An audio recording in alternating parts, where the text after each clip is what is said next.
Hello and welcome to another episode of Honest and Malt with myself, Duncan Donuts, possibly newly nicknamed, we shall find out. Mike on the right side of Sensible, and Dan, founder of Summerton Whisky Club. Hello, Dan. How are you doing today? I am fantastic because I got to spend the weekend with you two lovely souls and so many other amazing people. Get that barefaced lies. I love it. Yeah. So that's my first time I got to meet you in person, Mike. I really like that. Well, that's true. Third year in a row. Third time lucky, mate. Boom. Third time lucky. Yeah. So, Mike, what's the name of the episode today? So we are episode 94, and it is Mayday, Summerton Whisky Festival. Boom. Brilliant. Boom. Yeah. Wow. And didn't you pick it, Dan? And if you have one skill in this world, it's probably being able to guarantee sunshine on the 17th of May. I am lucky. 6 festivals in a row. One of the nicest days of the year each time. Every single time. Dan the weatherman. If you want to book a wedding and you need to guarantee sunshine, I would suggest booking on the same day as Summerton Whisky Festival. Yeah. Or just email Dan, tell him to pick a date for you. I'm not going to lie. I was just assuming that this year was our year of rain. I just felt it last year. I've just felt it in my bones like next year's the rain year. And nope, 21-22, wasn't it in the end? Oh, it was beautiful. And the setup in the morning, slightly cloudy, so a little bit cooler. Make sure no one's all sweaty getting in there. And then the heavens just became beautiful. Mike texted me on the way. John and I were waiting a coffee shop for him because his train was slightly behind. So Mike's coming down and Mike said, do I need, he said something about top or whatever you're wearing. And gilet. I was like, I was a gilet wanker on the train there. Gilet, you had the gilet. And I said, no, it's absolutely perfect. It's not so warm that you would sweat, just warm enough. It's on the money. Yeah. And this was about 11:30. However, you running to the festival did work up a little bit of heat. I got little legs, but I walk fast. I compensate. He wanted to be there bang on 12. We're like, fucking chill out, man. Like, he's going for it, isn't he? He's going for it. In my defence, I only basically walk the dog fast, the door to school fast, or on my way to Whisky Festival fast. One of the three, isn't it? Oh, dear me. On that, I just want to do a quick shout out, massive shout out in the first session to Claire Vokins and Libby Barnby for helping get attendees in as quick as possible by doing the wristbands, and the second session to our very own Mike and Libby for getting everyone through the door as quick as possible. Yeah, because I felt like I was on a game show with the horrendous bright shirt I had on. It was like I was in peak fucking peacock mode. You were you and Alex, the whiskey pants, were peacocking massively. Yeah. There were feathers. Was it you that left the little notes on the lists of the people coming in as well? They were hilarious to read this morning when I was going through a piece of the paper. And she's like, "Oh, nice." I forgot about that. Oh, dear me. I was keeping myself entertained, and as they came through, it was revealing their new nickname, and they're just like, "What the fuck is going on?" This was in between sessions, so yeah, that makes sense. So, Dan, you're a guest today. What's been in your glass and what's been up your arse? In my glass, well, the first one we just finished as we were chatting was a 50-year-old blend from, I think it was Boutique. One of the members who was at the festival on Saturday passed it over for me to enjoy. He said, give some to Dad. So Dad's had half of it and I've just enjoyed the other half. Lovely. And it's delicious. And now I am on to Speyburn AT as my next club bottle.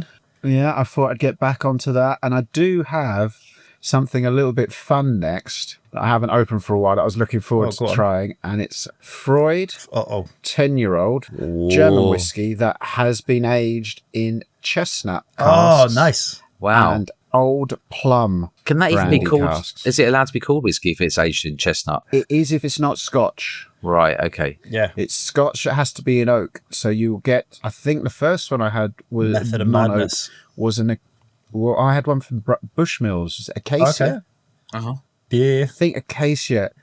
And chestnut is one that I want. And cherrywood is another, because cherry is a historic one from it's Italy. Yeah. Mm-hmm. I want to find a cherrywood cask to put some whiskey in and see what it does. Nice. And what's been up your ass? What's been up my ass? What's been annoying you? Oh, to be honest, I have just been worried the last 6 months building up to what might happen on my Saturday of whiskey fun when you invite a few hundred people from around the UK and UK. Europe are furthest away. We had Michael from Germany flies over every year to the event.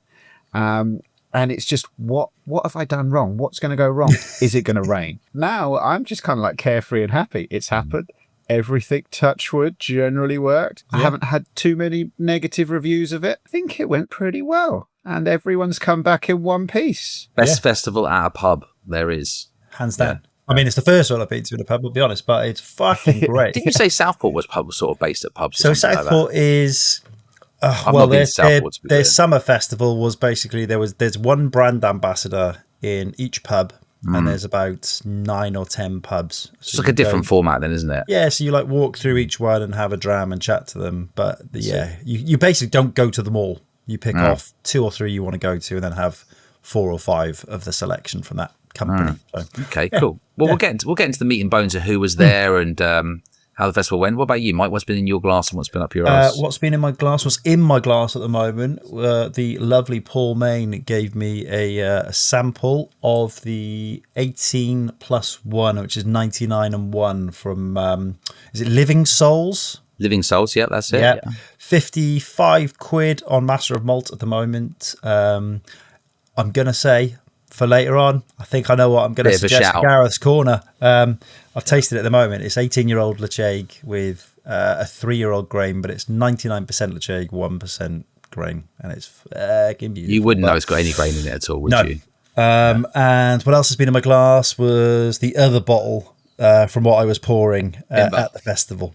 So I was harassing people to come and drink free whiskey, including Matt, who told me to fuck off. He doesn't want anything to and I went, don't be like that. This is your work. You got to enjoy it. And he went, no, that was a good one, to be fair. So I think I won him rounds. But yeah, good. And then up my arse has been Sky. Oh my fucking God. And it's not for me this time. It's for my parents. I forced them to change their broadband because they were paying a fortune for like 1 meg basically. And they've come into the world of like super fast broadband. Yeah. But so they got a date at the end of May for the switch over, and then they got a message saying, do you want to do it sooner? So they said yes. So it was all switched. The old internet was cut off, and Sky didn't send any routers to the house. So they had no internet, and like they fucking rely on it just like left, right and centre. So absolute chaos. I blasted Sky online, got a response eventually, and all was hunky-dory. And then the router arrived today, and I shit you not, I had to talk them through changing over their devices and things to the new one. And then so that's when that's been helpful. Then IT support for your parents. Trying to get them to sign into Netflix. Oh my dear God. And they're just like, my mum's clicking. I'm like, stop pressing buttons. Just wait. Give it a minute. I'll tell you exactly what buttons are pressed. Nope. And she's just storming ahead. They don't have any patience. The older generation, you think they'd be more patient than us. They grew up without access to things like phones and stuff, where they all used to wait for things, and then they won't wait for stuff when you're trying to help them. She's like, I've done this 3 times, and it says you have to reset your password. I went, what's the button below? And it says, click here to reset your password. I went, did you press that? She went, no. And I'm like, why wouldn't you press the fucking button that it's telling you to press? I was like, honestly, it was the most stressful hour I've had. I was like, I was bathing fucking Isla whilst trying to speak to them, and I'm like, oh my fucking God. This is your own fault for trying to help. Too helpful. So yeah, I've been at my arse being too nice. You need to leave it until somebody else will fill that void. Just maybe a helpful local person will step in. I think it's better to just go through more short-term stress than it is to hear about it for the next 3 weeks. I don't know. Fair enough. Yeah, so that's been me. How about you? What has been in your glass, as in Freud, and what's been up your arse? Well, I'll stick in the spirit of what you said. Obviously, I've tried that at the Chig as well. So the Living Souls one, fabulous whiskey for 50 to 55 quid. Should we just say right now then, that is our Gareth's Corner selection. Gareth's Whiskey Corner. Yeah, let's go with that one, because you can still buy it. It's still available. And that's stroke of midnight is payday for me, and I'm like, boom. Straight in. Yeah. I'm having that. So have you tried that? Have you had the chance to try that? Have you seen it? It's this basically it's an 18-year-old Lechig in a sherry cask, pretty much. 46% ish. We talked about a few different things. We live in Souls. I've tried their 10-year-old Balblair in, I think, cognac casks. Right. Which is lovely. And then their 20-something-year-old single grain, which I thought was nice. Did a tiny bit more to it. It was just like, this is just perfectly good. But if you could do with the Ledeg, awful names. It's okay to say Ledeg, but it's Ledeg, yeah. That one, if you just dropped something else in there a tiny little bit, I think it would just finish it off. Right, was my view on it. It was just like, oh, this is so nice. But you want that dirtiness though with the chig. You want it to be dirty and oily and smoky and peaty and just just suck it to you basically. What else you been drinking? Well, you boys know because you were there. So I opened up these 2 Tamdus at the the festival. I have to say there was lots of excellent whiskey available at the festival, but I happened that I ended up with 2 bottles of Tamdu. One is a 1998 single malt Scotch whiskey distilled Tamdu, 20-year-old, and it is a bourbon cask, I think 55.8%. It says refill hoggy. Which one was that? Oh, Paul May one. Yeah, Paul that May was one. lovely. Many thanks to Paul May. Also, huge shout out to Ardnahoe, but we will get to talking about them, I guess. Always fabulous. And the other one is Douglas Lang's Old and Rare, which I procured off, a One Burt's medley. And it's a 20-year-old, 1989. And so many people got to try these at the festival. And you can tell, because I haven't touched them since, and they are half empty each bottle. They were much just shared. Good. It was one of those things that got a little difficult when people were like, "Oh, can I try it as well?" I was like, "Oh, okay, go on then." Oh, go on then. That's the problem. Do you know what I said though? I said this to Paul early on. Paul said, "Are you sure you want to open this up at the festival?" And I was like, "Yeah, Paul." And I said, "Paul, as long as I go home with half left of each bottle, I'll be happy." Yeah. And literally, there's slightly more left of the first editions one. I love these bottles, by the way. The little tape, the red or purple tape you get on them. Love them. And the Old and Rare one came in this huge fancy box, and this one also is slightly over half. So there's plenty left to drink. With bottles like that, they'll last me another year probably. Pace myself on it. So what's been up your arse then, other than hangovers? Yeah, I mean mostly just that, just not being allowed to have a hangover. Really, I mean, yes, being allowed. My family are great, but at the same time, just not being 25 again, being able to just be hungover on your own with nobody around, whether it's pets or children or some kind of responsibilities. That's your own fault as you get older. You should know that you shouldn't get yourself into position to be in that place, but yet sometimes it still happens and you have things to deal with, right? Whereas when you were younger, you could just shut the world off for like 2-3 days, couldn't you? Oh. So where was it that you got drunk? When was that? Must have been late. Saturday night. Something. Must have been some special event or something like that, Dad. Yeah, that was it. Yeah, that must have it. Yeah. Other than that, can't really think much. Really, to be honest, it's been it's been nice weather, been cracking. Really, yeah. You mentioned about the internet, and it turns out, little gripe, that I think that they're doing high-speed internet, but only next door, not here, even after I organised it, Mike, right? Oh, no. So I've got to go out tomorrow and have a chat with the Open Reach people and just make sure that they haven't... just bypassed you. They're going to reach around.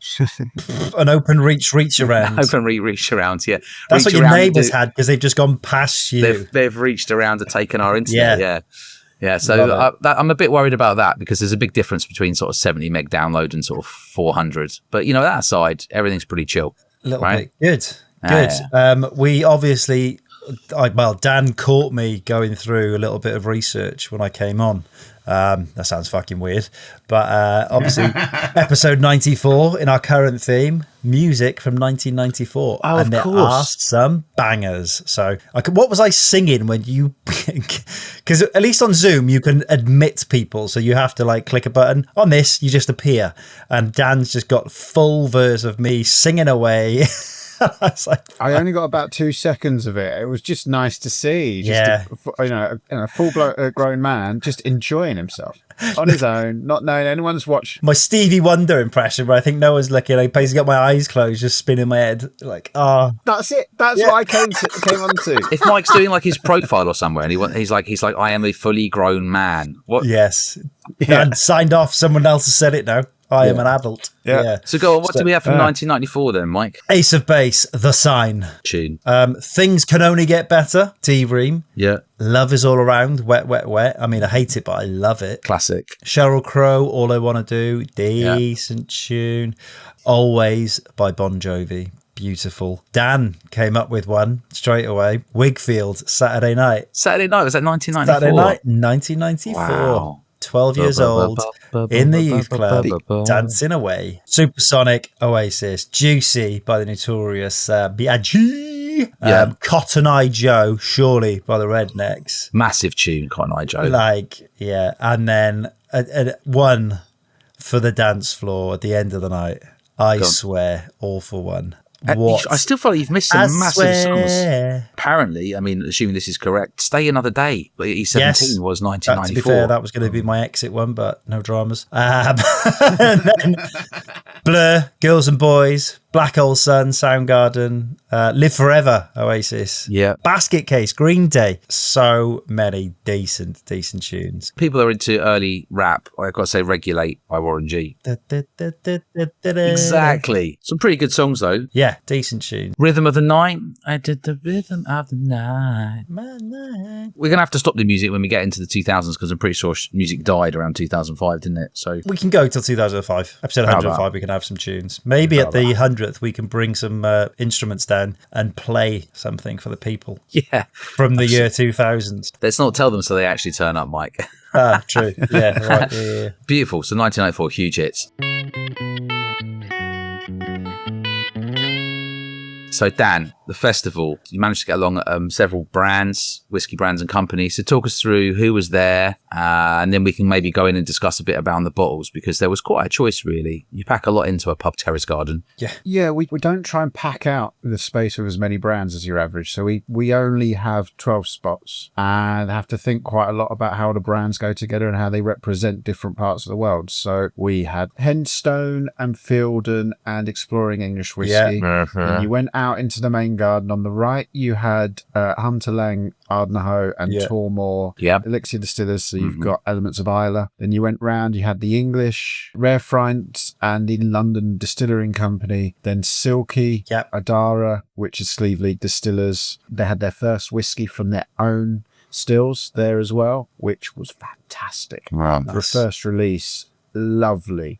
And then Cotswolds, and then you came round the other side. You had Lochley, Woven, and then Few, Widow Jane, and Brent. That was everyone. There you go. On the masterclasses, because it was the Who Did We Have, we also had the Heart Cut come and join us. But for Tormore, we had Sekinder come and do the chat, and that was just amazing. And we hadn't told people it was happening in advance, so everyone had booked the tickets. It was just one of those like, just turn up and Sekinder's doing it. And we had to force you during that during the first. It was the second whiskey masterclass of the day, because the first one was with Matt with London Distillery Company and Rare Find. That's the Rare Find. And then in the one with Sekinder and Tormore, we had to ask you very nicely if you would stand next to Sekinder for a picture. And you did oblige in the end. Yeah, he's like a whiskey god.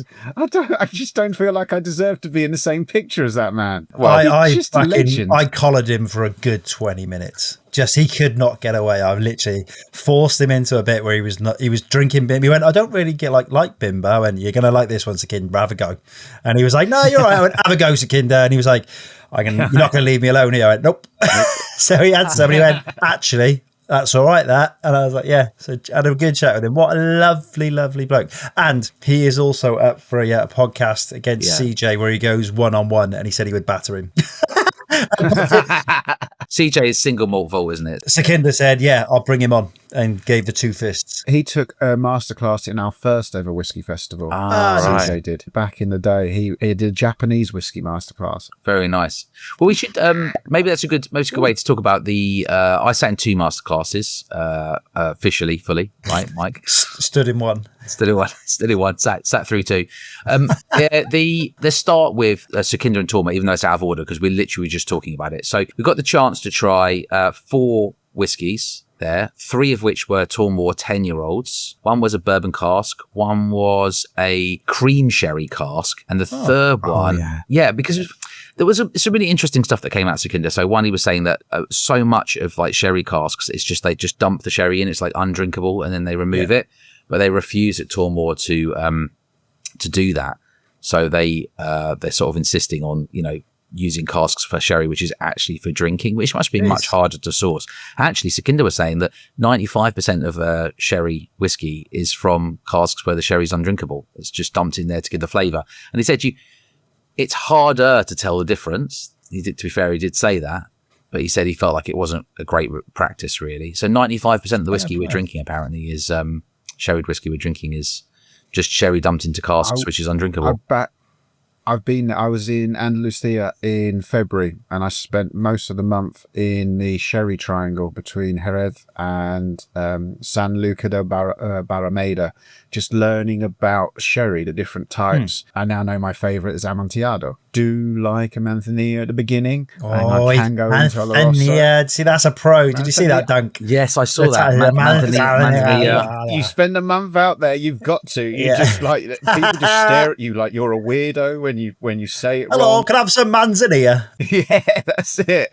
They're like, no. But so I went to one that they've been making it, one of the oldest warehouses in San Luca from the 1600s. Then they took me to their maturing for whiskey warehouses, which are 3 times the size, and they are just new whiskey casks, one after the other, hundreds of them stacked on top of each other. They've already got the distillery's brand marked onto the cask. They are putting it in there, and they were kind enough to open up a couple and let me try, and I learned never ever do that again. It's disgusting. Really? I've drunk like some of the nicest sherries. One of them I had was 80 years old. Phenomenal, straight out the cask. Yeah. It was one of the family casks. They went, only the family gets to try these ones. Like, well, why are you giving it to me? Like, it's because you said Manzanilla, that's why. That's why, yeah.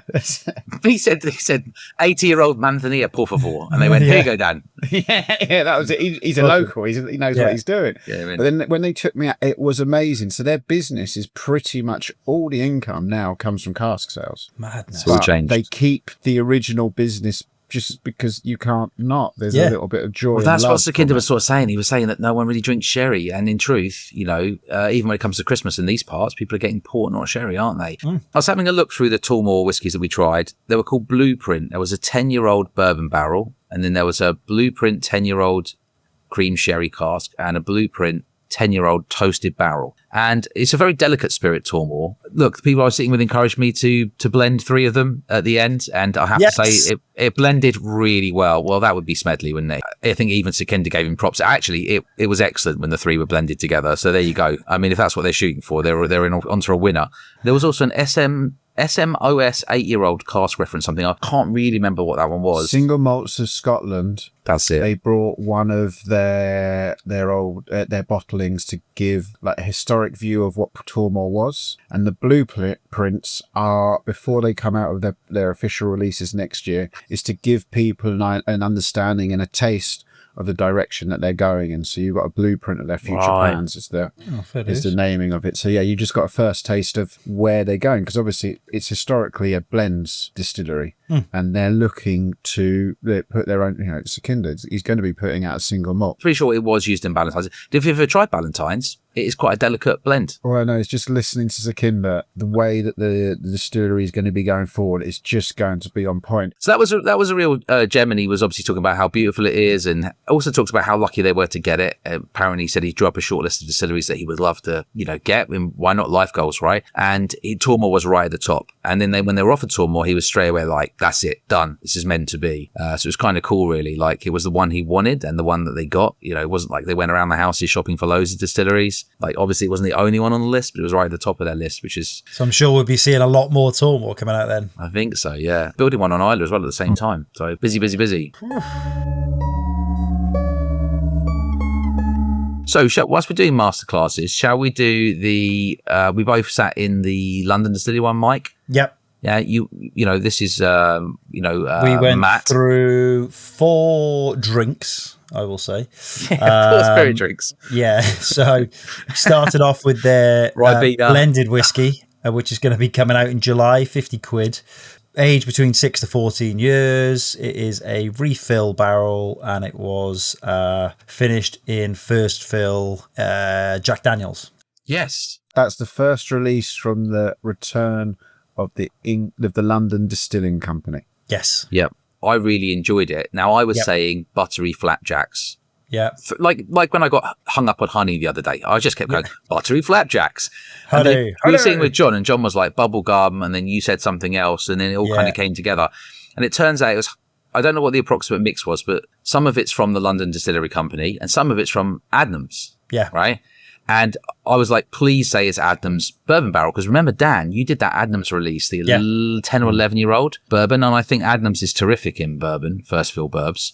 Yep. And you could really taste that terrificness along with whatever was coming from the London Distillery Company. So it's a really solid blend. I was going to say, I love that. I've put that on my little short list. So that's the kind of whiskey that I like to try at shows like that. I will dive to Dram 3 and come back to 2 it was Pulteney 17 and it's 58.7% and it was finished in white port casks. So Matt was quite quick to say that super salty, as you would get from every sort of Pulteney, just a really salty spirit. Goes, and before you say it, it's not from the sea. Casks, there's nothing coming into a cask. Yeah. Casks breathe out. They don't breathe in. It's not a fucking living thing. He said they're mostly stored around Glasgow anyway. Yeah, so. Everything's moved to Glasgow, so it's fuck all to do with sea. It is literally salt in the spirit, and it's the shape of the spirit that makes the salty. So if you want to work out which whiskies are going to be salty, you should really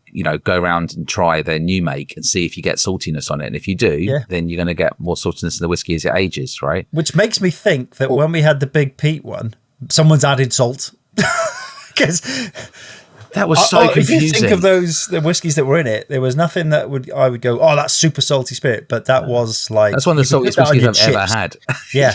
Hey, that old Pulteney 17-year-old white port was giving me strong Glen Scotia white port vibes. It was lush. It was lush. And if you loved the Glen Scotia white port Campbelltown Festival edition, and you wanted to try an old Pulteney and you haven't tried one in a while... That'd be a strong recommend. I have no idea the prices, but that 17-year-old white port was fantastic. From Rare Find. Yeah, it was a Rare Find bottle, And Rare Find have some nice-looking bottles as well. They're like... What we say on that one? Krispy Kreme on the nose, sugar puffs, vanilla, and then on the palate, raspberry, salty caramel, white chocolate. There was a sort of like real floral note running through it as well, which someone said was soapy, and I can kind of see it a little bit. And then black pepper stroke chili, and it was just great. Really, really good whiskey. But again...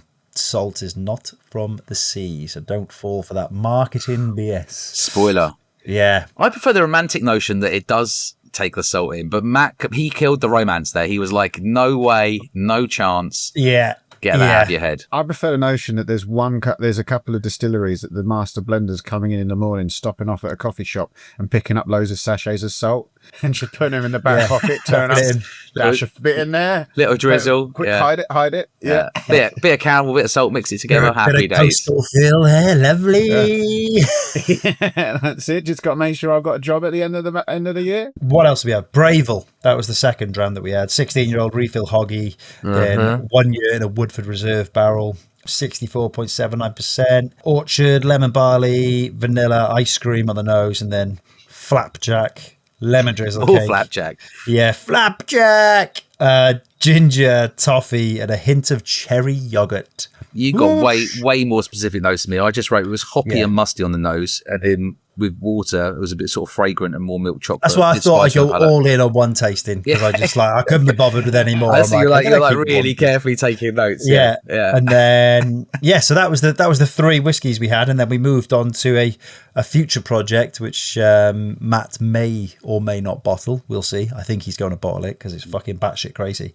And it is is it 12-year-old potentially apple brandy in a French oak X cider barrel, 71.1%. Now, it wasn't a tasting for the faint-hearted. It wasn't a masterclass for the faint-hearted, was it? It was, but it didn't like blow my socks off and ruin my palate like a certain Danish 70% whiskey did. I was quite happy to go and taste. Haven't been tasting it 2 days after, put it like that. So yes, and really fucking mad, absolutely fucking mad. I just put toffee apples, apple strudel, pencil shavings, bubble gum at the back, just loads loads going on. Crazy tons and tons of cinnamon apple strudel. I liked it, but it's, 71.1%. Yeah. I mean, it's so intimidating. Like every time you open up the cupboard, it'd just be staring at you like, I'm going to ruin your night, right? You are not drinking me, you motherfucker. How dare you? Exactly. Yeah. It's French, of course it would have attitude. Of course it would do, Yeah, really good tasting. So again, thanks, Matt. I'm sure we'll speak to you very shortly because you're coming on the pod. So that was the tastings. That's as far as I got in tastings. There was one more afterwards. They did 4 drams and they gave a sneak peek of the new release that's just come out, I think, today. The Fielden rye that they've done as their 16th release, I believe. So Georgie came along and just shared what they were doing and their philosophy and their great whiskey. I haven't seen Georgie at an event for ages, to be fair. I think it's always one or the other because they got looking after the kids and stuff. It's like chaos. So fair dues for coming out. They must be the busiest people on earth. Like I couldn't even imagine trying to like run an indie bottling company with any sort of former kid. Jeepers. So hats off to the pair of them. Top people. What was your... We talked through who was there already. I mean, just the fact... I'll just start and say, Ardnahoe. That's a coup for you to get Ardnahoe there. Yeah. And Hunterlang. Coup. Honestly, such good whiskey. And so hats off to getting Paul Main and Ryan there and the Ardnahoe stand with the Hunterlang bottles. Because that means people got to try Bolsa. They got to try the Infinite Lock. Infinite Lock's my favourite, but I really liked the Bolsa. I hadn't tried it before, and it was like it's a different element again. It was the 60% sherry, I think, isn't it, the Bolsa? But also a shit ton more char. Smoke was like more impacted. I read that in the bottle actually. Yeah. If you look at the back, a shit ton more char. Yeah, I mean, they have hired me to do tasting notes. Yeah. You're too busy writing bottle descriptions for Loch Lomond at the moment in Glen Scotia. But when you stop doing that, just great dram again. Great value as well. Everything there at the moment, obviously, touch wood. Everything they're doing is just consistently good. So the future is fucking bright for Ardnahoe. I've got another award to dish out from the show, which this one is to the English Whiskey Company of managing to successfully make a rye that tastes nothing like rye. Yeah. And thus was 100% enjoyable. It was outstanding work. Festival bottling exclusively for Summerton Whisky Festival, I believe. It was. And it was a really nice whiskey that tasted nothing like rye. Didn't have the spice in it. Didn't have that kind of lingering aftertaste you get from rye. For me, that's what a well-aged rye should be. Rye is 2 things. A lot of brands can become a rye distillery and release stuff at 3 years old that, unlike single malt, is really, really tasty. But it's a very strong, spicy, almost herbal release. And you sometimes need to tame it with really strong, sweet barrels. Yeah. And it's all about strong flavour. But then you get something like a Sazerac, is it 18? That's what a great rye can be, is it can go where a single malt goes. Yeah. I think a rye also... it can't. Well, I think also a rye can be good as part of a mash bill, right? Yeah. So when you get like an MGP and I'll see like 30% rye, I don't go, I'm not getting that. I'll be thinking, they've mixed it up well, and it's giving a bit of fucking ginger hit into your bourbon, bit of spicy ginger hit going. Well, that's a good there. point, Dan. I didn't really think of that. I suppose it's similar to like peated whiskey, where the smoke mellows out over the time, and it must be similar, I guess, with the spiciness. Yeah, I don't think I've tried any really old ryes. Yeah, I don't think I've had anything past probably like a 12. Sazerac 18 is in my top 5 drams I've ever had. Whoa! It's time to get up, Dan. All right. Let's get up. Yeah, that was his nap. It's slug hunt. 100%. That was Dan's nap alarm, and if he wasn't on the pod, he'd already be asleep. And then he goes like a vampire. Then he goes out at night time. Yeah. That was him scheduled. You got to go to sleep now for another 6 months, and then start prepping for the next. If you go, what about the fox has been knocking his door, going, "Come on, Dan, when you coming out? We're going bin hopping, bin diving." What else was good? English whiskey. The VE Day bottling was also delicious. That was also excellent. Yeah, great bottle as well. If you wanted it on a shelf. I want to give a general shout out to their 11-year-old bourbon, which when we get asked about Gareth's Corner, and if you want to try a good bourbon cask whiskey from an English company, I'd go with that. The one with the yellow label on it. How much is it? It's about 60 quid, but I think you can get it for slightly under.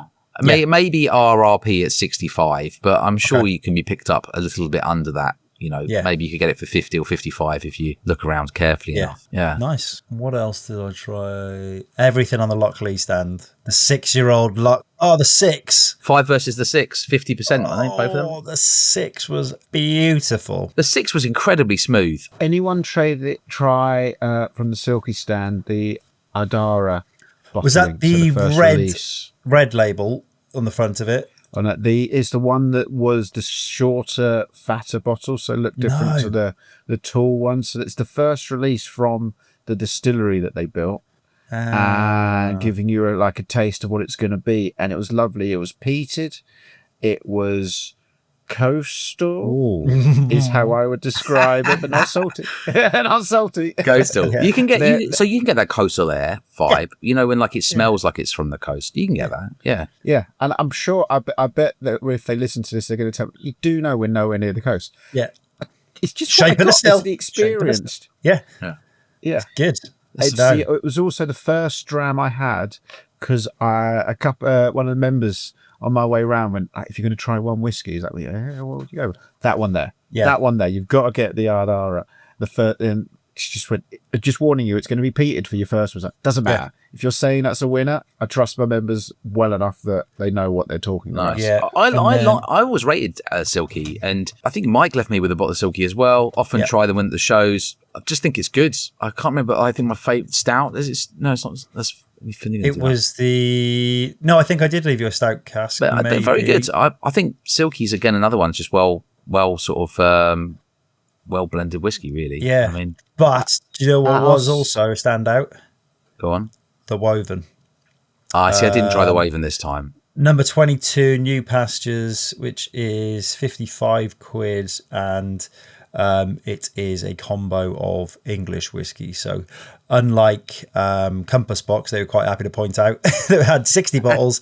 They had 714 of their English blend. And so it was...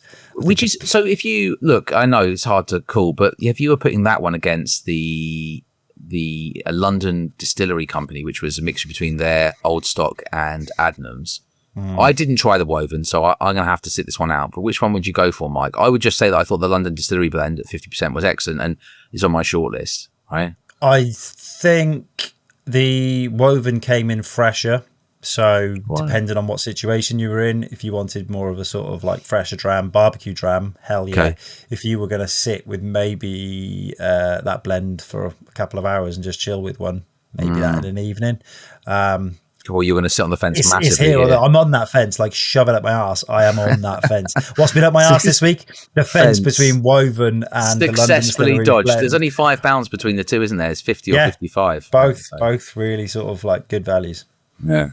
I sometimes get asked, what's your favourite dram? It's well, that's a difficult one. What do you want? The one that was yesterday my favourite, the one that was the month ago my favourite, the one in cold weather when it was my favourite, or the one that just such got a difficult question. In autumn last year. When you get into the sweet peats, that's when I get sweet peat. I'm not going to be sweet peat in the middle of the summer. It just changes. Do you know why that is? It's because when you really love something, when you really love, if you really love music or you really love whiskey or you really love boxing, whatever, you're in love with the sport or the drink or the music. It's different if you say, I love the Beatles, right? Ambiance. I love the Beatles. Okay, you only like the Beatles. You don't like other music. I get it, right? Just listen to their bad songs and, He's going at it again. Get some respect. I'll let it go, Michael, let it go. But you see what I mean? So when you say you really love whiskey, okay, you love all different types of whiskey. It's so hard to say what your favourite one is or, even your top 5 or top 10, but... I have a question about your Beatles love. So George Harrison on his own doing his old stuff like Here Comes the Sun. Right, yeah. Does that get counted in your view on the Beatles, or is that because it's a different style? Does that not?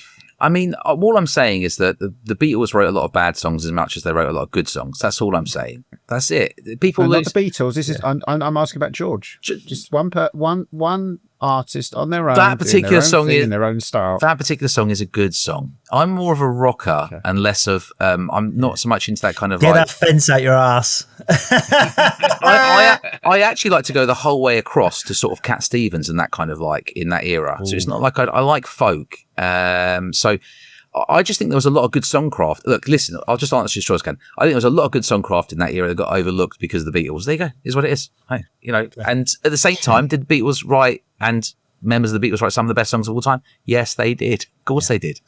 I'm not going to throw enough shit, some sticks, as you said. I just feel like everyone gets so defensive. Everyone gets so defensive about the Beatles. They're like, it's a national treasure. You can't say anything bad about them.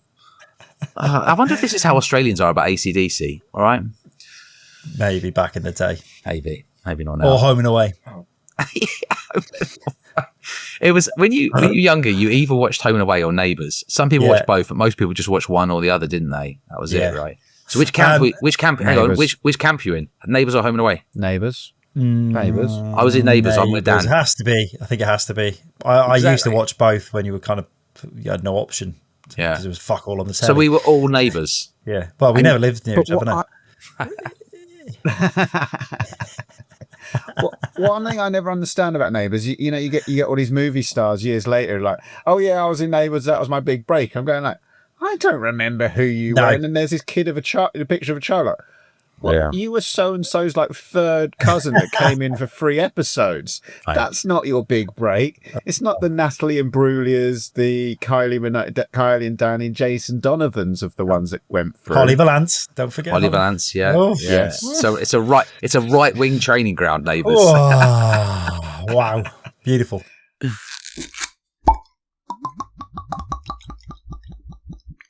What did we need to do? Shout outs to so many people from the festival. Could be endless. Alex for the shirt, Alex from Lockley for the samples and mule and stuff, and letting me touch his arms too many times on the day. It's like, they're so fucking big. Lib's like, touch his arms. I'm like, I am. They're fucking massive.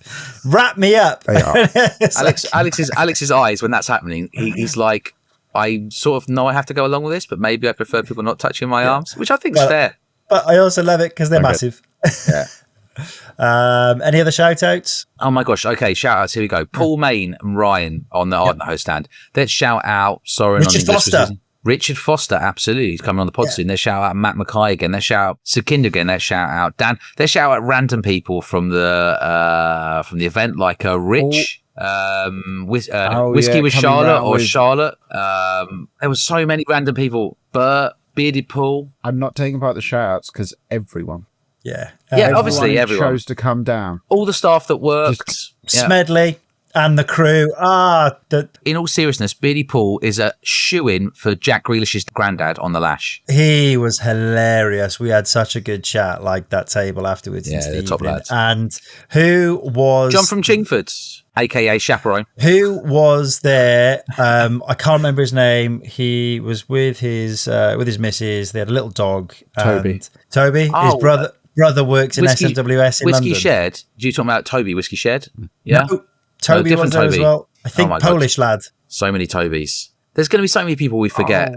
But I'll get your name on advert at some bring point. In the glass holders as well. Yeah. And looking exactly the same at the end and as reasoned as he was at the very beginning. I'm just like, just like all of us, Dan. Do you do that? Just like Duncan. Yeah. Just like me. Yeah. I knew I was in trouble when I'd only had like 3 tiny pours and I already almost stacked it. And I was like, because the ground's not all the same height. And I think I was just walking somewhere and I almost tripped over and I thought, this is not going to be a good day. Like, Done can't. But Dan, in all seriousness, can we just say a big thank you to you? So on behalf of anyone listening to this and everybody else that attended the festival, thank you so much for all the work you put in. Everyone had an absolutely cracking time. And the third one I've been to, and it's one of the best. It's one of my favourite days out of the year. So I mean that from my heart. Decent, really good festival. I think everyone that was there enjoyed it. I didn't hear a bad word in the slightest. And just well done, done, you. Thank you. Little round of applause. I hope we shouted out Claire Vokins as well. By the way, Claire, yes, Claire Vokins, Claire, Libby, James Doherty. What would be great was if we just had Dan with like the whole guest list and he just went around and just name checked everybody. Yeah. I'm going to shout out a guy called Jeremy. There was a guy called Jeremy. I'm going to shout out Jeremy. Jeremy's legend. Yeah, legend. Beautiful. Yeah. What a date. Have you got your list of people there that entered the show where I was already merry and started adding stuff? Have you got any examples of the people or have you lost that list? Hang on. Let me get that. Yeah. Is this stuff these are nicknames you put down for people? You got to edit this out. Or we'll see. Maybe you'll see. Yeah. See how innocent it is. Good clip. And it was if just, it's like, I think generally it's all well. There was nothing dodgy. Oh, okay. It was. There's nothing rude. It was just fun. Yeah. Oh, okay, that's nice. So you had things like Stanford became Stanford Hill. Yeah. Leg became Legend. Yeah. Michael Minerve toi. Minerve toi. Minerve toi. It's like where your mind goes. Minerve toi. Yeah. Oh dear. I was saying this to all the people that were coming in. I'm like, I like Legend. They went, Minerve toi. And he was, what the fuck? I loved it. It just put a little smile on my face. Coming all innocent after a nice long lunch at 5 o'clock. Yeah. Yeah. To be met with this loud shit fucking gobshite Welshman. But yeah. They needed to know what they were in for, and you let them in the perfect way to go and have fun and enjoy. And as we said, there was so again, plenty of whiskey choice. Just saying, if you're listening to this, because people will listen to this later on, if you're listening to this and you might have heard us talk about Summerton on the show before, which is the first one Mike and I both went to, I've been before. If you're thinking about going and it's 2026, just don't think about it. Just go along. It's great. If you're in the vicinity, you can get there in a reasonable way, get back on a train or whatever, or stay over. Do it. Absolutely. Guaranteed sunshine. Guaranteed sunshine. Great day out. Oh, please don't say that. I love the pressure. Dad, the pressure on Dad already is like, he's like, don't say that. You're ruining 2026. Yeah. You see him like I shivering. know what's coming. We didn't have it this year. We're just saving it up to a thunderstorm now. It wasn't just rain now. It's a thunderstorm. It's like ice. It's sleet during the summer. Yeah. Love it. Dan, if people want to find you online, where can they find you? You can find me at either summertonclub.com as the website, or on most social medias as at Summerton Club. Beautiful. I'm on all of them apart from TikTok, pretty much. Yeah. And Mastodon, because I don't know where that is. Mastodon. I think that's one of those side things. Yeah. At the same time as Threads and Blue Sky became a thing, they became a thing, and it was one of those, I'll get to it. Just give me a while. I've got enough on my plate. Yeah. And I've not got there yet.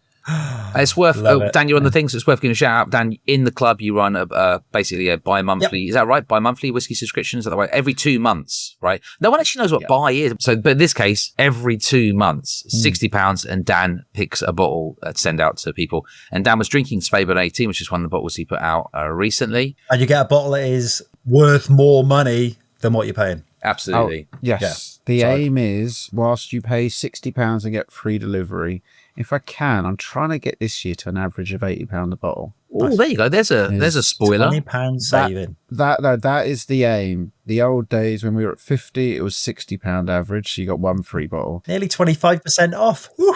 I've got the other view. If you're in a subscription, and we do really push the styles out and go for different bits, you want to know that at least one of those bottles is free. So if you don't like it, it's a freebie. Yeah. Your mates will. You open that when your mates come round, so you can have more of the one you like. You give them that one. They're going to be impressed. Fair. And that one was for free. So awesome. I see that. That's the aim with the whole your saving, is because you trust me with so much of your spending money, your whiskey money. I've got to make sure it's really well spent. I like to think that you pick the bottles that I would never have thought about picking, which includes the Wolfburn 11 and which is the one from the Canadian desert? Black Fox. Black Fox. Black Fox. Triticale. That's it. But there's been a whole bunch that I would never ever have picked, which I've tried, including I probably wouldn't have picked the Adnams 11. I mean, I'm sad to say that, but I wouldn't have probably bought it, but outstanding. So that one was. There's also, because we bottled it, ours tastes slightly different to theirs. Obviously, as an independent bottle. Well, some of Adnams whiskey tastes there. I'll fucking say it. I can. Some of their whiskey tastes a bit like gin. So, like, it's. Yeah, some of their whiskey is very gin tasting. No, I have that thing, and so when I pick the cask, it's like, well, that one, and that one don't, and we're going in different directions. You whispered that to me in Matt's tasting. You were like, it's got Adnams in it. He went, oh, it better not taste like fucking gin. But it didn't. It obviously picked one. No. So the thing is, I could never get my head around how some of their whiskey tastes purely of gin. And yet there was an absolute magic bottle from Summerton Club, which was just such a beautiful, chalky bourbon cask that just tasted of bourbon cask whiskey and all the good stuff you'd want to get, like honey and some fruits in there, some lemon. And then I tried the other ones and they just taste of gin. So look, listen, I can't get my head around that. That's for me to deal with. If you had told me that they poured that over limestone to filter it, I would have believed you when it was bought, because it was like such a mineralic, exactly. Great stuff. Exactly. Dunk, do you want to do the exit? Absolutely. Right. If you like the podcast, thank you very much for listening. We appreciate it, whether you listen to Spotify, Apple, or somewhere else. If you like the pod and you haven't given us a 5-star review, please do. It helps to spread the word for the pod. If you really like the pod, you can go onto our website and buy a t-shirt, or you can buy us a dram on It's Honest or Malt off Buy Us a Coffee. The link's in the episode, so you can go there. Yes. Marvellous. You can find us in all the usual places at www.honestormalt.com and on all the social medias at Honest2or So it leaves me to say thank you very much for listening, and we will catch you on the next one. Bye.